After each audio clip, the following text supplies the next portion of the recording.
देखिए शुक्रिया। अभी आप यहाँ पे आए हैं तो मैं आपको सबसे पहले ये बताता हूँ, जो आज तक जितने भी टाइम से ऑल इंडिया परमिट की गाड़ियाँ या बाकी भी जो ट्रांसपोर्टर्स यहाँ पे है, टैक्सीज़ है, वो भी हमारे साथ जुड़े हैं।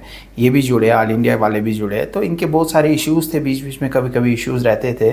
तो रिसेंटली एक इशू हुआ था जहाँ पे ऑल इंडिया गाड़ियों को रोका गया। उनमें से सपोज़ जो ये टूरिस्ट्स थे उनको उतारा गया और कुछ गाड़ियाँ सीज़ भी हो गई।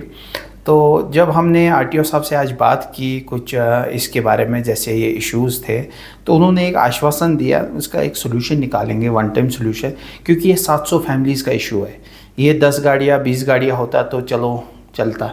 ऑल इंडिया जो इनका परमिट है वो क्या, किस तरीके से, उसके क्या रूल्स है, क्या चीज़ें हैं, तो एक दिन में वो सोल्यूशन नहीं आ जाता सामने। तो हमने फिर एक डिस्कस किया। उसमें एक डिस्कशन में ये निकला एक कमेटी फ्रेम हो जाए, जिसमें यहाँ से आरटीओ ऑफिस से भी कुछ लोग हो, हमारी यूनियन से भी कुछ लोग हो, आपस में मिल के एक ऐसा सोल्यूशन निकाले जिससे गवर्नमेंट पे भी ज़्यादा बर्डन ना आ जाए उस तरीके से जो इश्यूज़ क्रिएट हो रहे हैं। और जो गाड़ियाँ जिनकी है ऑल इंडिया परमिट की गाड़ियाँ हैं, उनके ऊपर भी वैसा कोई इशू ना हो, उनके लिए भी सोल्यूशन हो, आगे भी सोल्यूशन, उसके ऊपर हमने बात की।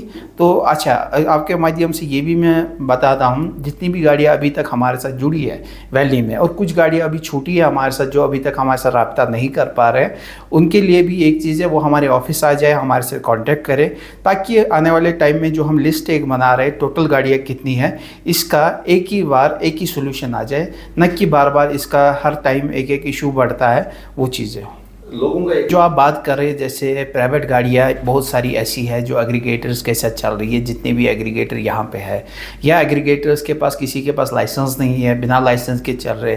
कुछ एग्रीगेटर ऐसे भी है जिनको प्रोविजनल लाइसेंस दी गई थी, उनने उसको कंटिन्यू परमिट नहीं किया, उसका जो डॉक्यूमेंटेशन भरनी थी वो भी नहीं भरा है। तो हम आरटीओ साहब से ये भी अपील कर रहे हैं, भाई एक चीज़ है, जितने भी आपके पास एग्रीगेटर्स है, क्या पॉलिसी एग्रीगेटर्स के लिए है, वो पॉलिसी सामने आनी चाहिए। और ख़ासकर जितने भी यहाँ पे प्राइवेट नंबर गाड़ियाँ जितनी भी है उनको सीज़ किया जाए, क्योंकि उस वजह से बहुत सारे लोग परेशानी में मुब्तला होते हैं। क्योंकि कहीं ना कहीं माँ बहन कभी भी कोई गाड़ी ये बुक कर लेती है, उसको वाइट नंबर प्लेट आता है, तो कहीं ना कहीं उनको मोहल्ले में उस तरीके से देखा जाता है, शायद इसको किसी ने आज छोड़ा, कल इसको कोई और छोड़ रहा है। तो उस वजह से यहाँ का माशरे में भी कोई दिक्कतें, बहुत सारी दिक्कतें आ रही है। तो आपकी मदद से एक रिक्वेस्ट है ट्रांसपोर्ट कमिश्नर को भी, आरटीओ साहब को भी, ताकि ये चीज़ें यहाँ ना हो, इनके ऊपर सही से सही मतलब कड़ी से कड़ी लगाम आनी चाहिए, जो भी इश्यूज़ यहाँ पे हो रहे इनकी वजह से।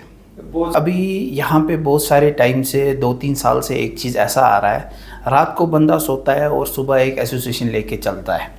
खासकर जैसे अभी आपने देखा होगा, इनके जो ट्रांसपोर्टर्स में भी बहुत सारी ऐसी एसोसिएशंस है जो कहीं एग्जिस्ट नहीं करती है, उनका कोई वो वजूद नहीं है, बट वो भी बोलते हैं हम ट्रांसपोर्टर्स है, 3 गाड़ियाँ उनके साथ है, 4 गाड़ियाँ है, 5 गाड़ियाँ लेके वो चीज़ें कर रहे हैं और रजिस्टर्ड भी नहीं है।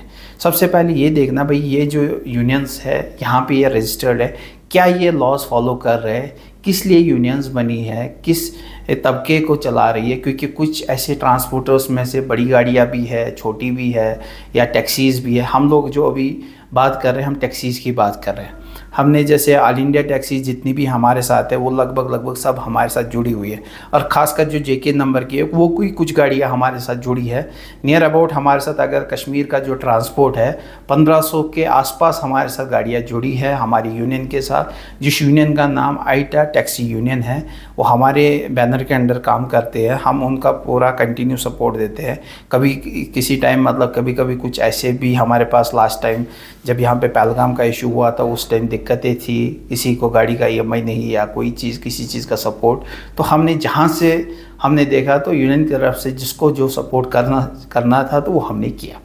मैं आपको ये चीज़ बताऊं, जितनी भी यहाँ पे ट्रांसपोर्ट एसोसिएशंस है, चाहे कोई 30 साल से है, कोई 25 साल से है, कोई 20 साल से है, तो हर टाइम एक निज़ाम चेंज होता है।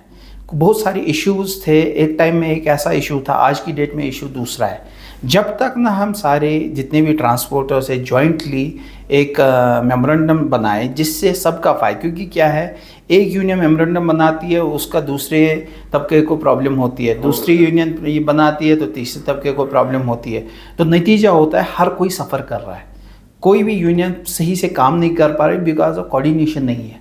तो अभी रिसेंट 1-2 दिन पहले हमारे पास 2-3 यूनियंस आई, उनने बात की, मैंने उनको बताया, मैंने कहा अगर हम सब लोग मिलके चलेंगे, एक की प्रॉपर एक कॉमन मेमोरेंडम बनाएंगे जिससे सबका फ़ायदा है। देखो हम तो मेन चीज़ है ट्रांसपोर्ट को किस तरीके से बढ़ाया जाए। यहाँ सयाहत आते हैं, टूरिस्ट्स आते हैं, उनके भी बहुत सारे इश्यूज़ है, कंप्लेंट्स रहती है किसी चाहे टैक्सी का एग्रीगेटर के ऊपर या कहीं पे, तो हम उन चीज़ों को रिजॉल्व करें। देखिए अगर इनकी वजह से प्रॉब्लम है, हम वहाँ तक जाए तो हम अपने लेवल पे पहले मसले को हल करें, अगर नहीं हो रहा तो आगे आगे वहाँ तक वो चीज़ पहुँचाएँ।